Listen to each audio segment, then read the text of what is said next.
దారుణం భయ్య. మరీ అంటే మరీ దారుణం భయ్య. లక్నోలో రీసెంట్ గా ఒక ఇన్సిడెంట్ జరిగింది భయ్య. ఇన్సిడెంట్ అంటే ఏంటంటే భయ్య, రీసెంట్ గా ఏంటంటే ఐఫోన్ 16 అనేది రిలీజ్ అయింది కదా. ఆ ఫోన్ ఏంటంటే క్యాష్ ఆన్ డెలివరీ కింద ఆర్డర్ చేశారన్నమాట.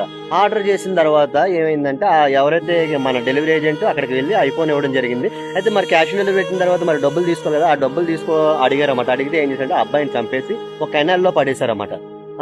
కెనాల్లో పడేసిన తర్వాత వీళ్ళు వెళ్ళిపోయారు ఫోన్ తీసుకుని. అయితే ఏంటంటే పోలీసులు ఆ బాడీ కోసం గాలిస్తారు, బాడీ కూడా దొరకలేదు అనమాట. అయితే మరి ఎంత దారుణంగా ఉన్నారేంటి భయ, నాకైతే అర్థం కావట్లేదు.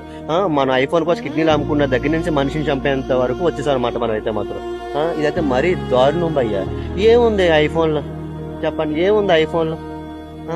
మనిషి ప్రాణాల కంటే ఐఫోన్ ఎక్కువైపోయిందా? అసలు ఏమవుతుంది, ఏం జరుగుతుందో అర్థం కావట్లేదు. మరి అంటే మరీ దారుణం. ఇది ఎక్కడ అన్యాయం భయ్యా? ఐఫోన్ కోసం మనిషిని చంపాడండి భయ్యా. దారుణం, ఇదైతే మరీ దారుణం.